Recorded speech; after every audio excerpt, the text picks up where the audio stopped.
Hi, welcome to Cultivated Conversations. I am super, super excited to bring a guest that has been through a lot of things that a lot of people in my audience can relate to, and her name is Tricia Goyer. She has written a lot of different books. I don't even know that. Do you know how many? I know it's a lot of books. How many I books think is it? I think it's like 72 books now. Oh my goodness. Oh my goodness.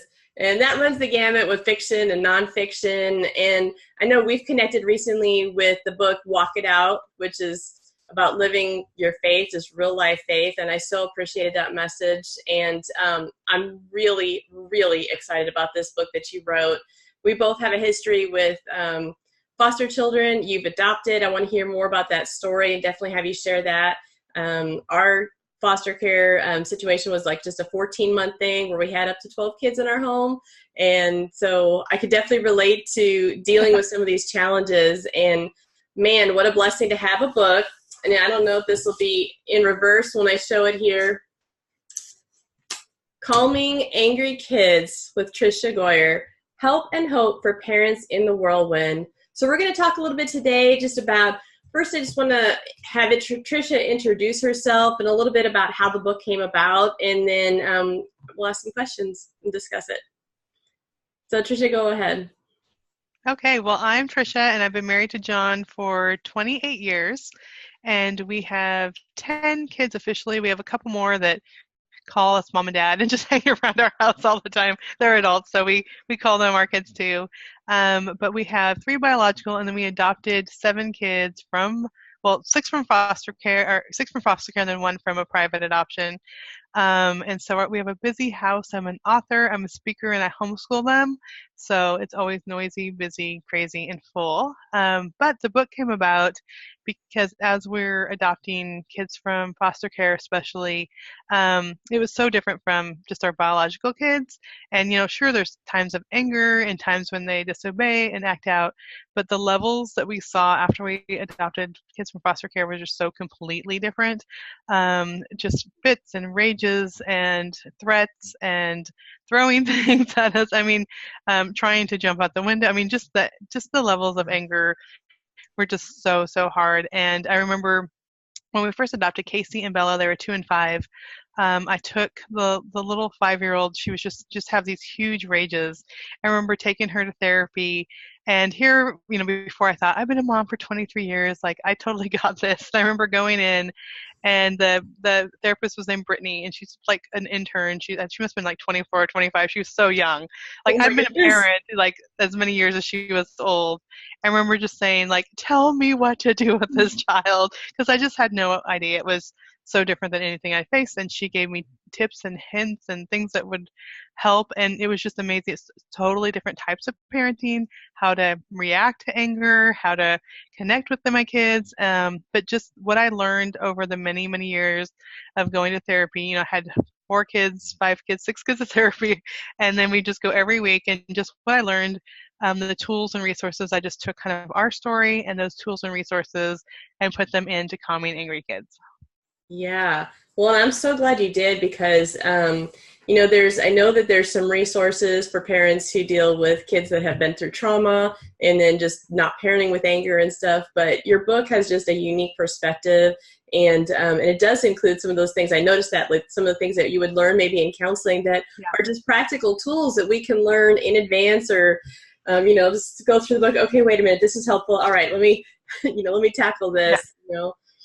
Even one thing I noticed in the book when you talked about the flipping the lid. Oh, flipping the lid. Yeah. Yeah, so that's the way my counselor will, because after we fostered, I came back with signs of PTSD, and we had just some extreme situations beyond just the children that we were dealing with. It was a situation that we were in too, but in my PTSD, my counselor, one of my first ones, she was showing me this, and she was explaining those brain things. I was like, okay, that makes sense. Now what? Yeah, exactly. Now what? Yeah, when the lid is flipped, when the emotions are high, there's no thinking going on. And I think that was Yeah, kind of one of the things, and we'll just talk about real quick, but with when I was parenting our biological kids, I mean, I'm a good lecturer, so I'm telling them like in the middle of them acting out, I'm like, this is why we make good choices. Like right. you think you just need to explain to your kids why they have to make good choices. And like my biological kids, they were still mad, but they could kind of hear me because they weren't that full blown Yeah, emotional. And so when I would do that with our adopted kids, they were not listening to me. Their anger was growing worse. I'm trying to like explain to them why they need right. to act differently, and it just wasn't working. So that's one of the things I learned. Like when that lid is flipped and those emotions are raging, don't talk. Like it's not going to help them at all. You need to get them calm first. You could talk about the moral reason why later, but in Yes. that moment is not the time. I think, that is one of the biggest pieces, one of the biggest keys in parenting, because we all have that tendency to want to fix it and to make it work right and to get the behavior figured out. But just even knowing, when our therapist said that it takes about 30 minutes for reasoning to come back online. And this is an adult, just recognizing that that's a physical reality, that once this physiological response happens in the brain, when it's gotten to that high trigger point, it's not going to help. It's just going to It's make not things going to help. worse. Right. Yeah. Right. And so that doesn't mean that you lose anything as far as parenting and shepherding your children and teaching them things and training them things. It just means you learn that it's not the time to have those It's not conversations. the moment to do that. Absolutely not. Right. Yeah, I appreciated that you shared some really honest stories in there and just kind of, how you wanted things a certain way and how the children responded and then how you kind of grew through that process. Would you like to share one of those stories? Yeah, absolutely. So, when we first brought them home, here we are. We brought in two at a time, which was hard enough. But then later we brought in four girls who were ages, I think they were 11 to 14 at the time. So, I mean, they're all the preteen, early teen stage, highly emotional. I mean, there's just all the hormones going on. Yes. I'm like, okay, we're going to bring them home. We're going to bring order. So I did the chore charts. And it was the first day of summer. So they had to stay they were in a children's home. They had to stay in the children's home until summer break that had finished out the school year.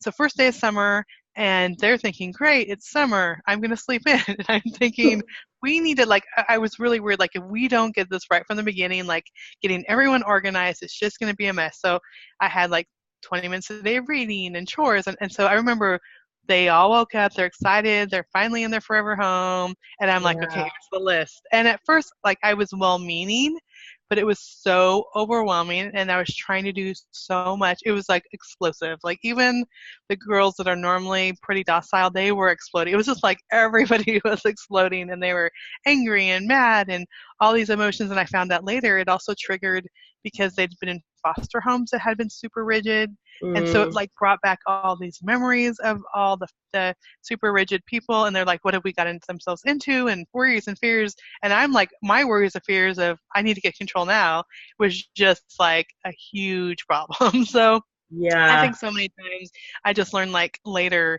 like, okay, this is not working. And then I would just do one thing at a time. Like for this month, we're focusing on chores and like not even worry about the bedtime or the eating because they would just eat like all the wrong stuff. So I mean, there's so much that I think sometimes as parents, whether you have adopted kids or just your own kids, like you're like all of a sudden you have that day you wake up and like we're gonna fix everything, Right. and it doesn't work. And so really for me it was like, okay, what is the one thing we need to focus on? We'll focus on that. We'll worry about stuff later. And so like even they've been adopted 2 years just recently, like within the last 3 months, I like finally got around to laundry. Like before, I'm like, it's just easier to do their laundry because we had been working on so many other things. Yeah. I knew it would just become a battle. And so when the time was right, then the older girls started doing their own laundry, and it's worked out fine. But I think so many times we have such high expectations, and Mm. it just kind of pushes the kids over the edge. Yeah, yeah. I can definitely relate. When we went out to the ranch, well, one, we were out in the country too, and we'd never fostered. We didn't know what we were doing. And so we brought three of our biological kids with us, a boy who was living with us, he was a teen, and we got five children 5 days after we moved in. Oh my goodness. And they didn't Some English speaking, but mostly Hispanics. And I didn't know Spanish. And so I didn't even know that that was a challenge, for the 2-year-old. She didn't talk for a year because she was still adjusting from that. But just the combination of the stress of moving in and then the children coming in, and I wanted to do the same thing. And I started putting the chore charts in place. And eventually, I think we ended up doing one time of day, which was after school, but that ended up being later, a few months later, and everybody started to learn things one piece at a time, and it didn't take very long, and so that worked.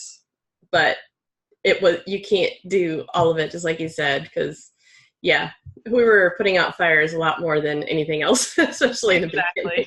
Exactly. Yeah. And I think that's one of the things that we don't realize, like, especially foster adopted kids, they come with so much history. Mm-hmm. And like, I had no idea when I sat down with this like list of 20 minutes a day reading. I mean, for me, reading's fun. Like 20 minutes a day. Yeah, let's do it. Right. But they came with such a history of different things that they'd gone through, the way they were treated in past places, conflicts they had. One of our daughters had dyslexia and reading struggles. I mean, they just come with all these things. And then I'm like, this is fun. We're going to go to the library and get books. And it's just like a disaster. And I think that's helped me just to see. I mean, we're still finding stuff. Like, we've had them almost 3 years. And they'll bring stories up that I'd never heard before. And because it just takes time for them to kind of process all that they've gone through, and just realize like there's such a history there that even things that we think we're doing great or could be fun can trigger something that can bring anger in unexpected ways. Yeah. Oh, yeah. That's such a good point, because, this is common just as parents or even individuals. We think that everybody's going to like what we like. Yeah. Or, sometimes when we're going a place with our kids with food and they're like, well, I don't like that and I don't like that. And my husband and I are like, what? How can you not like it? It's so good. Yeah.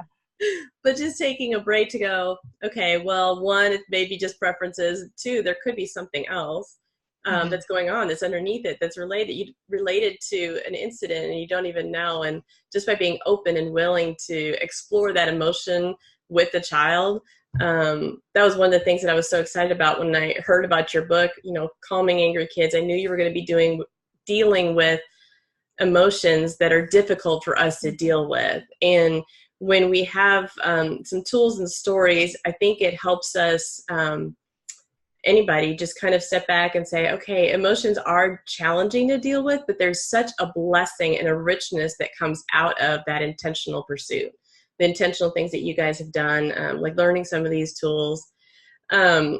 So what is one of the things that you remember early on as do you have anything that stands out as kind of maybe a moment with something the counselor said or something that God revealed to you that started the mindset shift? Or was it just kind of like, okay, this ain't working, I have to figure something else out? Like, do you remember like that kind of shift happening? Yeah. So one of the first things that I learned was when we took our guy who was like 2.5, so I guess he was almost 3, to therapy. First of all, I'm like, what is this? Trauma therapy for a little guy? Because I'm thinking the white cat or the white jacket and the couch, and which isn't how things work. Right. One of the things that the therapist taught us was this little, like, now that I look back, it was a bonding activity for us, because we had just got him and he'd been moved around a lot. It just, even though he's a little guy, and she had me sit down with him for 5 minutes a day, which doesn't, like, you're like, okay, I could do 5 minutes, it's not overwhelming, but she had me like have some special toys just for our time. And whatever he was working on, she had me like notice what he was doing, like, oh, you're lining up all the cars, and then praise him. Like if he'd say, mommy car, and he'd give me one, thank you, good job for sharing a car with mommy. And then whatever he said, she had me repeat it. So he'd say blue car, and I'd say blue car. And I'm like, what in the world? And she would even like sit in those rooms with the mirror that they could see in, and she'd have them do this over and over and just work with me. I'm like, why is this so important? It's just 5 minutes a day. But it really was a time for us to bond and to spend that time together, and for him to see that he's seen, he's appreciated, I'm paying attention to them, he has my complete focus. Yeah. soon, after a couple of weeks, he started obeying me. He started having much less anger problems, and I'm like, this is so crazy. Like, I'm here because this kid has major anger issues, and she's telling me to sit down and play cards with him for 5 minutes a day. But it was so interesting because later, even when we got the bigger girls, they had me do that. It was like 10, she's like 10 or 15 minutes a day, just pick an activity. So later it was like painting your nails. Or like one day I went and got all my mail from my mailbox, from as a writer, just all that. There was like a whole bunch of Christmas cards. And so she just helped me open cards. I'm like, oh my gosh, these people's dog is so cute, from readers that would send me Christmas cards. Yeah. And it was just like this moment where I'm focused on one child. I'm Mm. like, we're talking, I'm praising her, I'm paying attention to her, so it's just this moment of, okay, it's not just controlling the anger, but it's really building the relationship between parent and child where they want to listen to you. Like, if you're just always mad at them, you don't have time for them, you're not paying attention to them, you're not listening, then Yeah. when you tell them to do something, they're just going to be mad. Like, what? I'm not going to listen to you. You don't even care. Like, I wanted to go have lunch with you last week and you said no because you were too busy. So why should I do something with you now? I mean, so taking that time with Yeah. them and building that bond and letting them know how much we appreciate them, really, like, it's kind of like the proactive part of it, because you don't have to deal with all the reactive, all the anger, if you are building that relationship. And so now I could totally see if one of my kids especially is having a hard time and acting up, I'm like, I have not spent time with that child. I just need to, like, just even if it's just going around the block on a walk, or Mm. sitting down with them to look at their Pokemon cards or whatever it is. Like, Right. they need that so much. And so that was kind of an eye-opening thing, because so many times, like, the parenting books I'd done before, it was like, this is how you discipline and this is how you give consequences. And sometimes it's not about that. It's about really working on the relationship and building that bond, so that they will just connect with you and not oppose you on everything you say. Yeah. Yeah, I always refer to our time at the ranch when it comes to being a parent as a complete paradigm shift for Mm-hmm. me as a parent. I had a lot of anger with my older boys and just trying to manage things, and I wasn't dealing with my own frustrations. I wasn't dealing with things where I needed to in other areas of life, and that came out of my kids. And I would keep praying and saying, God, just take this anger, take this anger. And I was like, I read a book, I remember, about a woman who said that she had just given it to God in 7 years. She never had any anger. And I was like, well, that doesn't help me at all. I don't want to have anger, but I still do. And Yeah. so, God showed me it when we went to foster. I remember beforehand, I can't do that. If I'm fostering kids, I can't be angry. I've got to be able to handle their anger, whatever happens.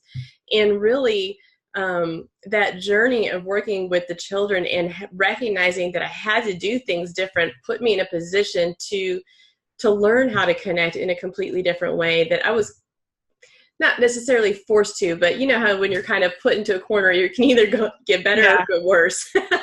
And so I felt like God really revealed some things during that time, and that helped me understand my own anger issues. And that's something that you talked about in the book too, just understanding parents' anger and children's anger. And do you have any specific points that you'd like to share about that? Yeah, I didn't think I had an anger problem. I thought, all these other moms out there have problems with anger, Right. until all of a sudden I have teens screaming at my face and throwing stuff at me, and kids like totally run away from me in the store. I'm like, oh my gosh.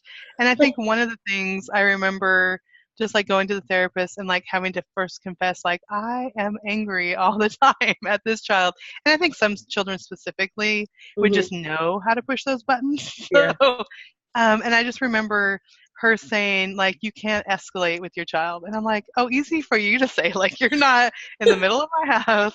But I think really, before, when I had my biological kids that weren't kind of acting with those behaviors, I mean, I would get mad, but it wasn't the same level of, I just want to scream, or, I could feel my fists tight. And really, I think not escalating with them, is the hardest thing to do, but it's also the best thing to do. And I think giving the reason why really helped me, because she said, when you escalate and you're angry and your face is tight and you're yelling, all of a sudden, instead of dealing with their anger problem or whatever is going on, their disobedience, they become the victim. So all of a sudden they're like, you're mad, you're yelling at me. And so all of a sudden it isn't about what they were doing, it's Mm, about how you're acting. And I think that helped me so much. Not that I always get it right, I still get angry at times. yeah, But it just helped me so much. Like, okay, they want to get me angry, like they're purposely trying to push my buttons because pretty, if they get me angry, then it's not me having to deal with what they're going through. It's them saying, you're mean, you're mad at me, you're yelling, and it becomes about me. And then I'm the one yeah, apologizing and I'm the one like having to deal with my stuff. And so that really helped me so much. And they said, some kids will do that because they are used to being the victim, like in mm, relationships, because they get that. They get people going after them going, I'm so sorry, or I'm mm, so sorry people yelled at you, or I'm so sorry. And they get fed off of that emotion, that victimization. And she's like, mhm, if you keep making them a victim or letting them feel that victimization, then mhm, they will always find someone to be a victim to. And I'm like, this is serious. mm, Like, you picture these women that, I have friends that I know that they always choose the wrong type of guys where they're always calling you and he did this and he said mm. this and they're always in these bad relationships. And I'm just picturing one of my daughters like 10 years from now, like I don't want her to always feel that's her comfort zone, being a victim. And so Yeah, controlling my anger is really like, helping not only the situation, but the future, how they look at relationships. yeah, you really, I find the irony in sometimes, I don't know, like we can in parenting circles and some parenting circles really be focusing on building character and trying to make the character type of things happen. But when you do these steps that seem counterintuitive, like you were talking about, the connection pieces and Mm-hmm. understanding why they have anger, dealing with your own anger and understanding that further, it seems counterintuitive because you're not directly addressing a behavioral issue, but like you Right. talked about before, it gets in at a deeper level, which impacts the behavioral issues. And that's not Mm-hmm. to say there's never, discipline or consequences or anything else. It's just I'm just talking about more of that whole perspective that I know that I've been very guilty of. Okay, well, I want my children to learn that they need to speak truth, that they need to do all these specific things, and it's just so much more effective when you have that heart connection. You can actually have the conversations later and help them process it themselves. Like, how did you feel about this? Mm-hmm. How do you think it impacted somebody else when you yelled at them, and kind of helping them go a little bit deeper too. Yeah, and helping them see like the connection, like you said. I think it's easy to say you were rude to your sister, you can't watch TV tonight. That's Mhm. kind of easy. That's kind Yeah. of like Yeah. you're still. They still kind of get the consequence and they understand. But I think like one example that I shared in the book was one of the girls. We were just sharing around the table about like our first books that we remember reading. So my husband was like Matt the Cat, and I remember like Harold and the Purple Crayon, like sitting there and actually like Mm-hmm. following along and like understanding the story and being so excited. And one of the girls mentioned, I think it was like Junie B. Jones, and like she goes, I learned to read early, and one of the other girls just blew up in anger, and she's like, I hate when you do that, and we were just so shocked because we're having this very peaceful conversation, and so instead of just saying you don't yell at the table and go to your room and that was so rude, I went to her and she ran off because she was so upset. I'm like, what was that about? And Mm. she said, because she's dyslexic, she goes, I was a slow reader and people used to make fun of me. And while my younger sister was reading more advanced books, I was still reading basic books. And so even though no one said anything about her Yeah. being a slow reader, that stirred those emotions. And I was just going to her and saying, let's talk about that. And what was that about? Because I knew, like, just disciplining her. Sure, okay, now she's in her room mad and not watching TV. Like, it wouldn't solve anything. But Right. just helping her understand, like, no one was teasing you. We're all supporting you now. Look at how far you've come, and understand kind of the trigger for her anger really helped her. And Mm. so it is the harder job, like you were saying, like taking time to go and talk about those things and figure out what's really going on and what's behind it, what's the trigger. That does take more work, but it also helps us in the future because next time she starts feeling those feelings, she's like, oh, wait, they're really not teasing me right now. I'm just feeling that because I remember being teased. So it just Yeah. kind of helps them understand what they're going through on the inside instead of reacting all the time. Yeah. So many of those principles are really applicable to all relationships. When you have Hmm. somebody who reacts in anger, and let's say it's a friend or a relative or a spouse or something, and you're surprised because they've reacted, my tendency is definitely like, how dare you react? What's wrong with Yeah. you? You know? And then I react. Yeah. And I'm actually triggered and they're triggered. But man, what a powerful thing if we can take time, even if it's afterwards, to come back to somebody and say, I tell me more about this. Help me understand what was going on there, and leave room for there being something else that's going on. Whether or not they say it is up to them, but just opening that door with compassion and care. One of the things that, so when we went to, I've been to a few different counselors since we came back, different types of therapy, but one of the first places that we went to, they talk about something called the emotional cup. And so the cup can only hold so much of the emotion, and underneath it, have anger down towards the bottom. And then I've heard other people say, underneath the anger is always some sort of an injustice, usually some sort of an injustice, whether it's perceived or real, but then there's anger and there's all these other emotions. The behaviors are the things that are spewing out underneath. And then when we can connect and reach with compassion and care towards the hurt and the injustice or whatever it is that's underneath, it starts to make more room in an emotional cup so that we have the bandwidth to not be reactionary. And so I find that's that really good. cool. Yeah. So I mean, my husband and I both, we just had so much coming up to the surface when we came out of there.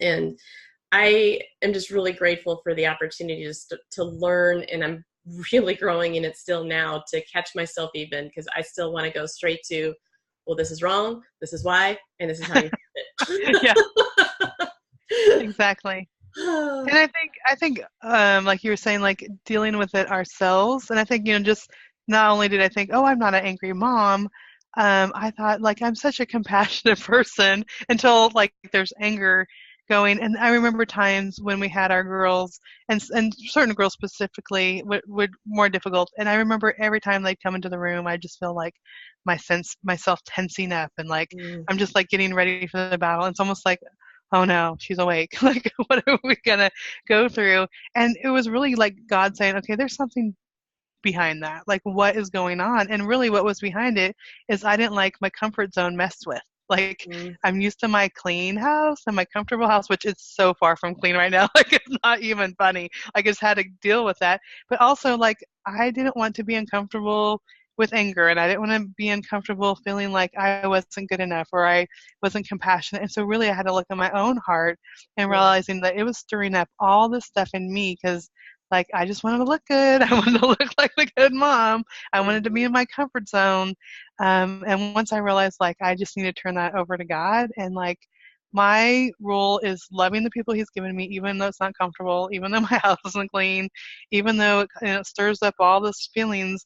It's not about my comfort. It's about caring for people. And still, it's like, okay, someday my house might be clean. Someday we might be able to have a conversation about whatever topic without getting angry. But right now, I just have to love these people in the moment, no matter how hard it is. Yeah, you're really being a change agent. I often think of, especially in foster care, but parenting in general, especially with children that, it's not all foster kids that have, anger issues. Definitely. There's Right. lots of other reasons, and children with autism or whatever, there could be frustrations, or there could be some grievous event that happened to them that a parent doesn't even know about, and it's triggering things. One of the things that, I've heard, I've lost my train of thought, but I'm remembering something that I've heard about from some other counselors. One of the things that they say frequently when somebody is having a challenge with a child who's really angry with them, and that could be in parents that have separated and they go back and forth with two different homes, whatever. One of the most common things is for the child to have the most anger displayed at the mom, because the mom is the most nurturing and the one that they actually feel the most safe with. And so, okay, going back to what I was saying, being that change agent, you're on the front lines of a battle. And so it's easy to get into it and right into that ring with them and say, oh, we're sparring against each other. And then really it's like the child childish part of ourselves that's getting Yeah. in there, rather than letting Christ fill us up and going back to our other friends. Okay, why am I feeling so angry with this child? I need to pray with somebody, whatever, so that when I'm with the child, I can be supernaturally even strengthened to see beyond what's happening, to see beyond my own pain and trigger, and see them in a new way. And that, I just applaud every parent out there who faces that, no matter where your child has come from, what issues they've faced. When you intentionally pursue their hearts, when you intentionally pursue connection with them, and recognizing that that anger has a reason behind it, that there's something else going on.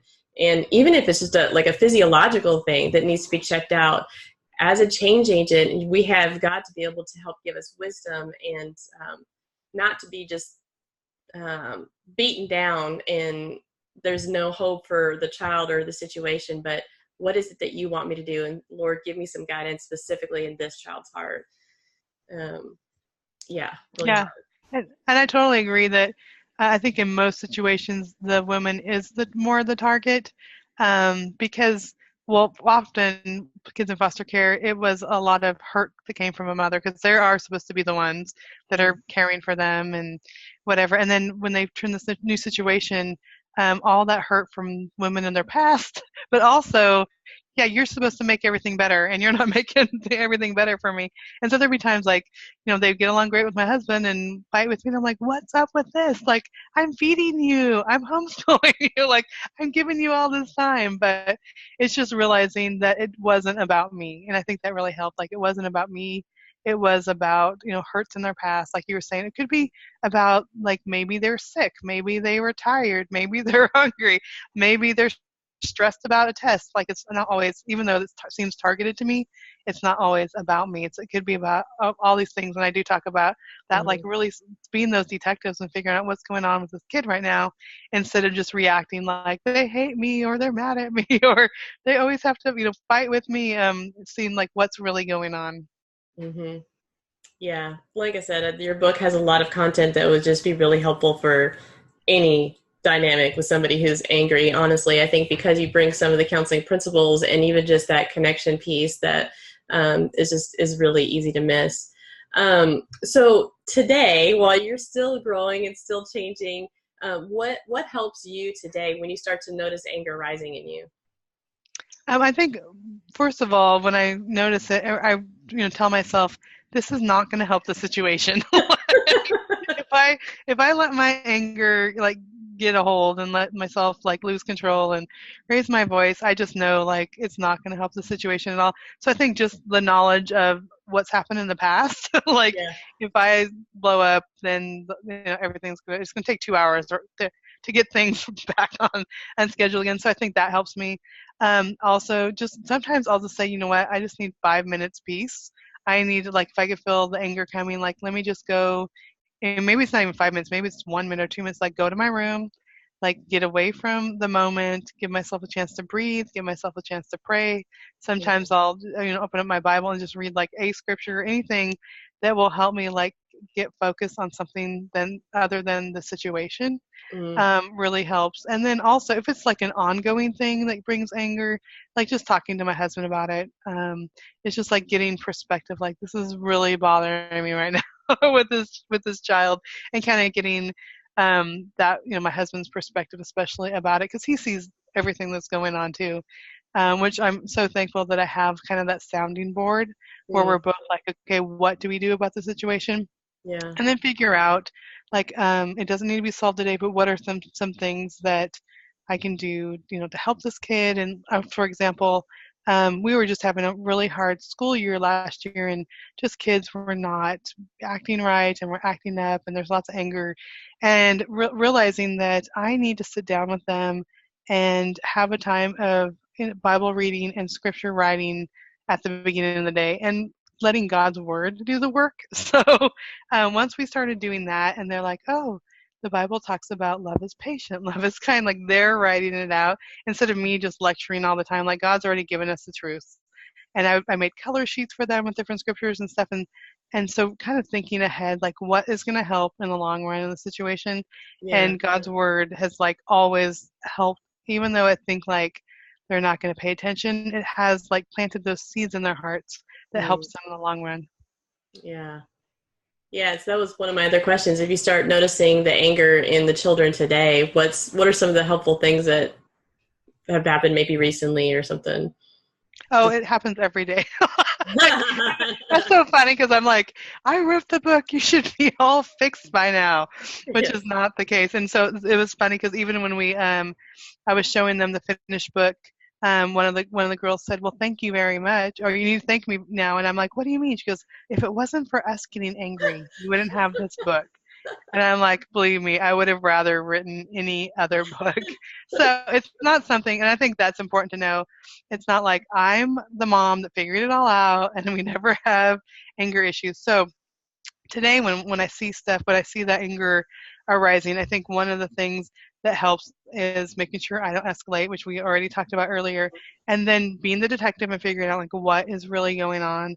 So for example, our girls have a problem with a situation with a family member that they're still connected to, an older sister, that they just have a lot of disappointment. She's moving out of our area right now, and Mm, to just know that even though they may be mad about a chore, that it's really not about the chore. Like it's mm, really that they're really upset because their sister's moving away. And so kind of like getting that perspective of what's really going on in their heart. So it's the same kind of stuff that the therapist taught me, like, see, is it another thing that they're emotional about? And so if they're slamming around the dishes instead of like getting on them about that, say, yeah, I'm sad about that too, and just giving them empathy, which mm, really makes a difference. It goes from anger to them realizing like, oh, okay, this is what's really going on in my heart.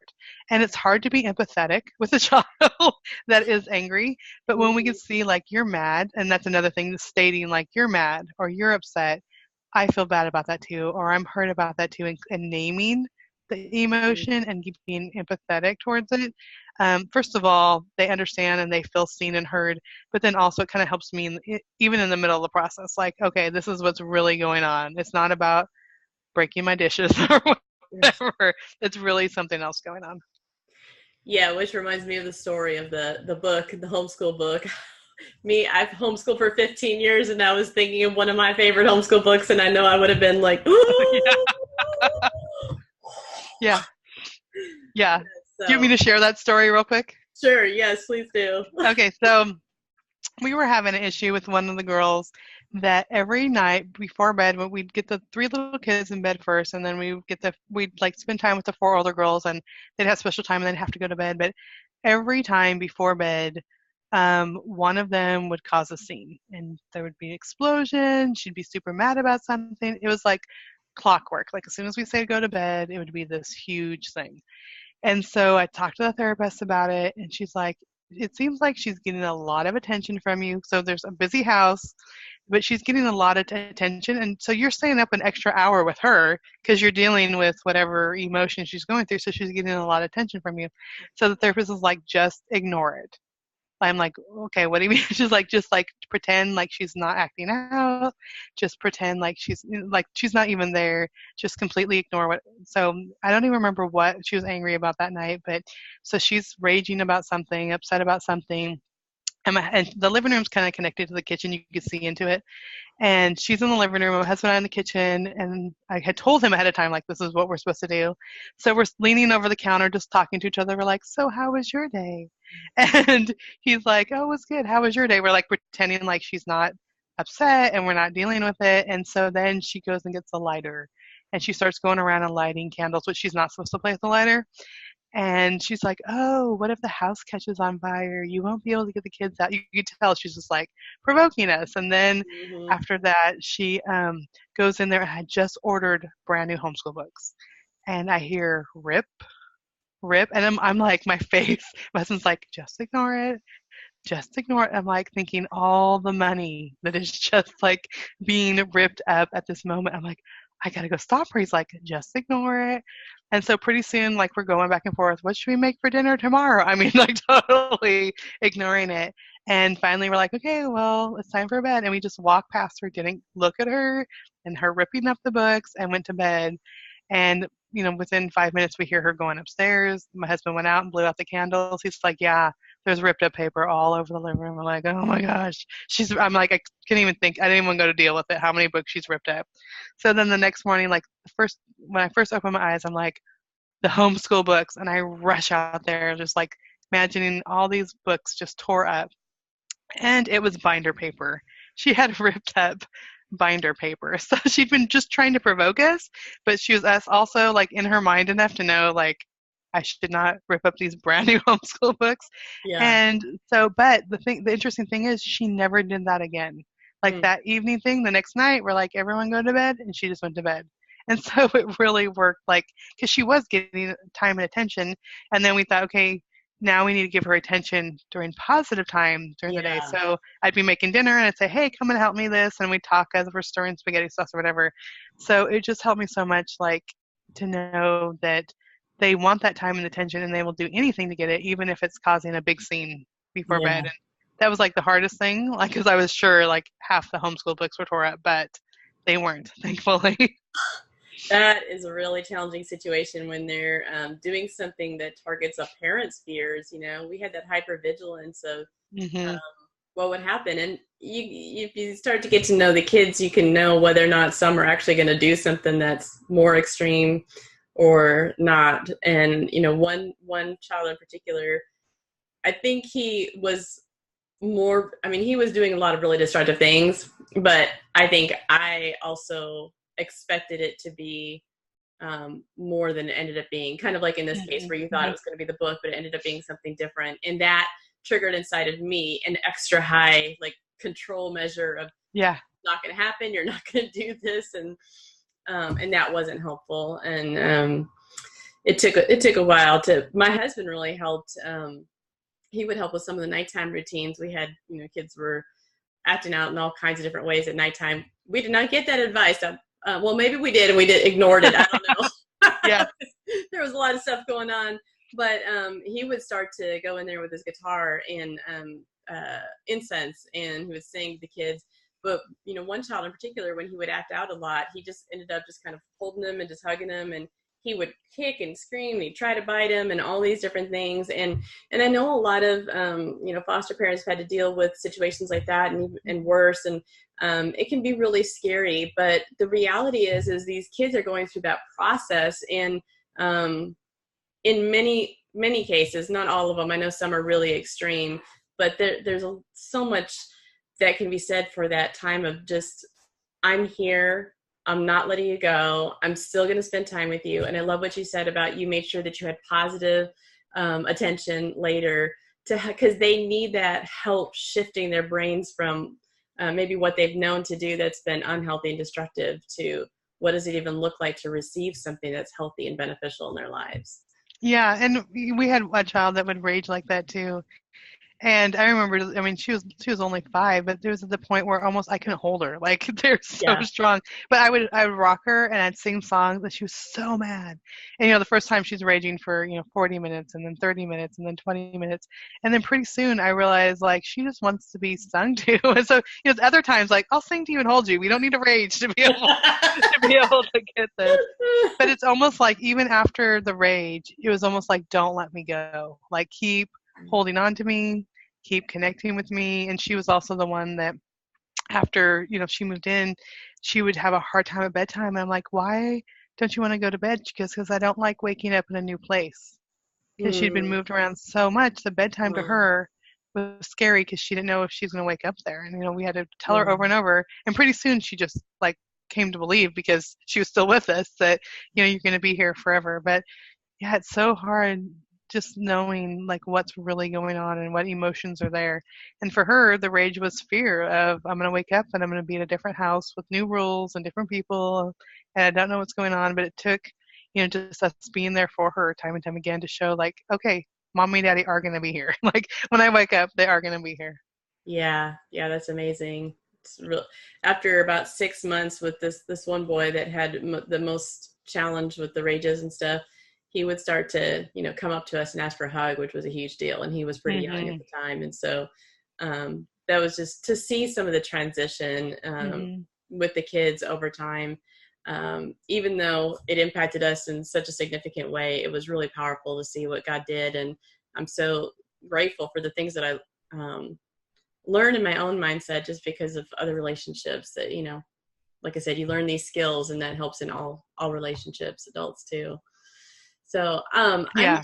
I'm curious, do you, because I know you do a lot of speaking and you've done a lot with mops, teen mops. Do you get a lot of people that ask questions now since you've adopted or have probably been getting questions for a long time about this anger? I'm curious if you have some maybe kind of themes of questions that you hear from moms that are in the trenches and how do you respond to them?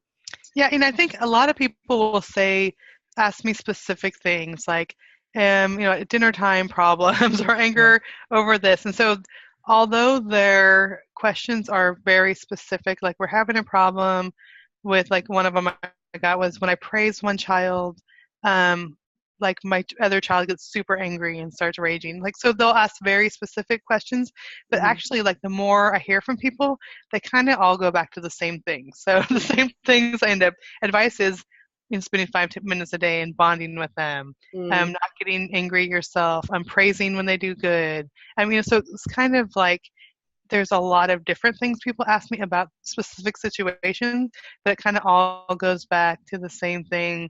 And whether kids are adopted or not, I mean, we do need that bond with them. We need that Yeah. time with them. They need to feel connected with us.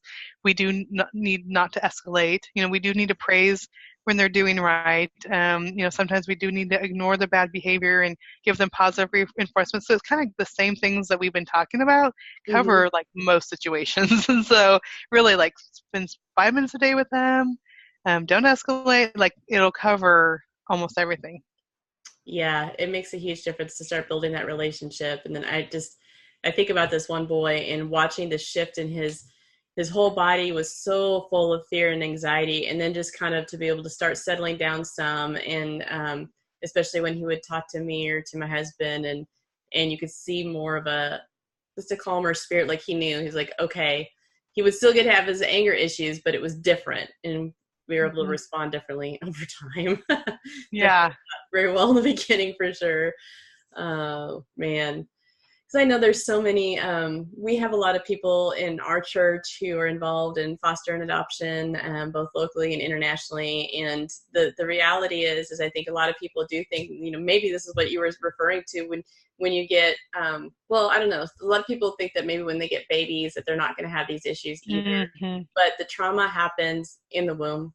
Yeah. You just don't know. We had a teen that was super easy and way easier than some of our younger kids. You just don't know.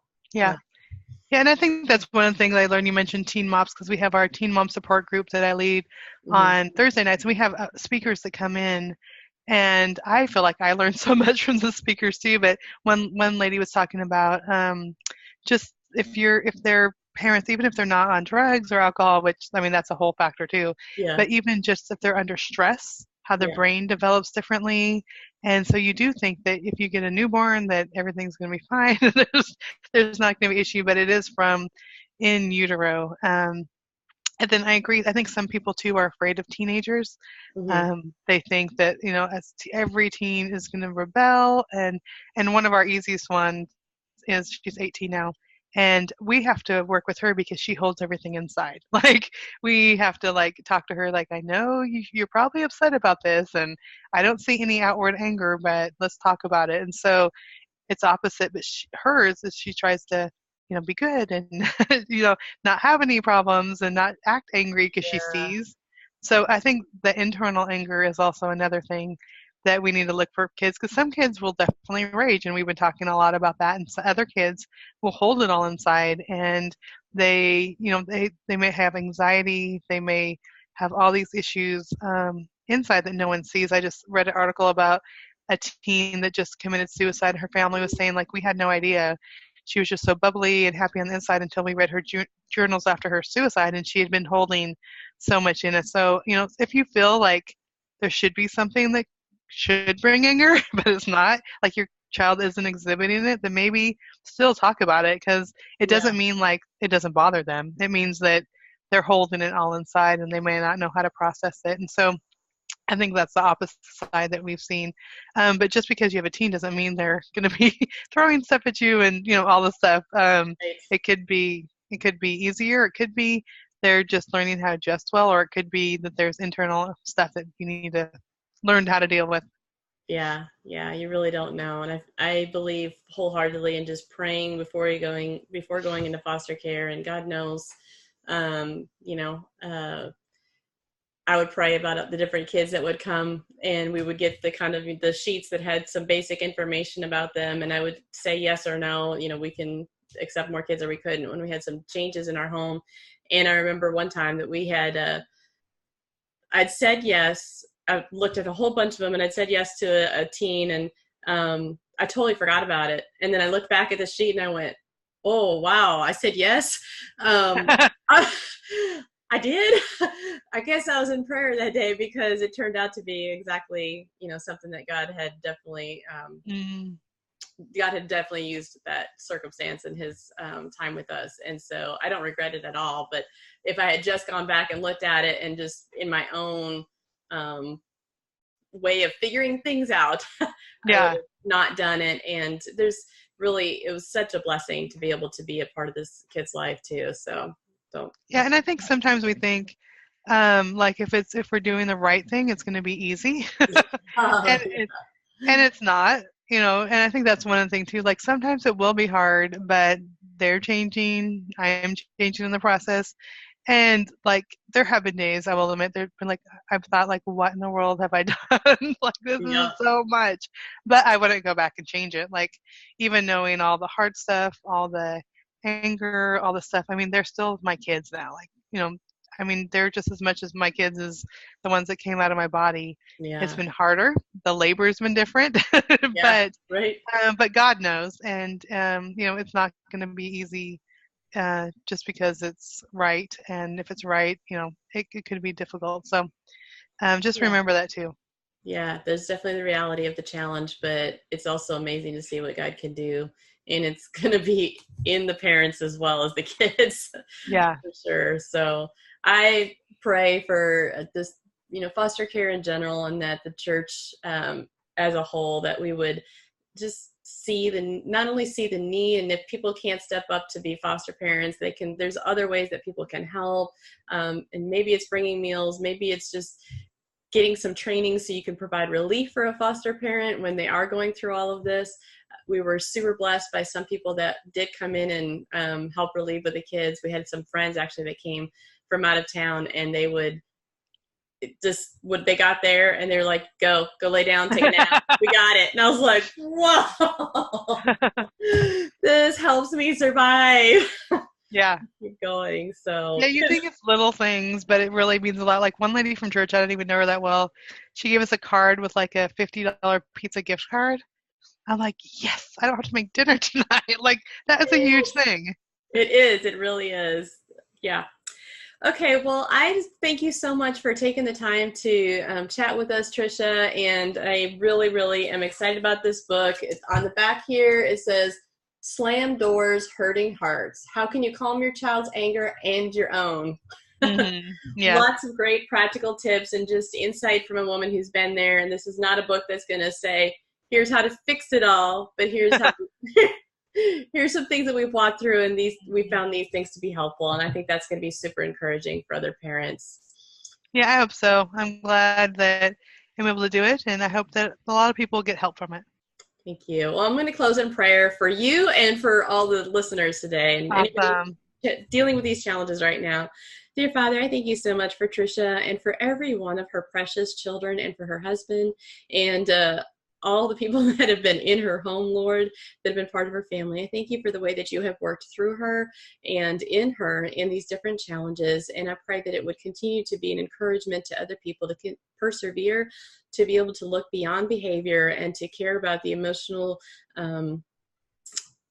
state of each other, our own emotional state and those of our children and our loved ones. Father, we thank you that you are capable of helping us notice these things and becoming the detectives. And I just pray that you would continue to strengthen Tricia and the parent right now who's wrestling with a child that is raging or maybe has that internal anger, and they just don't know what to do and they're so tired. Lord, I pray that you would bring hands and feet in a real practical way around them, that they would sense your love, and that they would be given wisdom and even provision to take the steps that will help them make a positive change in their own lives and the lives of their children, Lord. You have not left them alone. You are with them, and I pray that they would be encouraged today. In Jesus' name, amen. Amen. Amen. All right. Take care, Tricia. So good talking Thank to you. you. Yeah, great talking to you.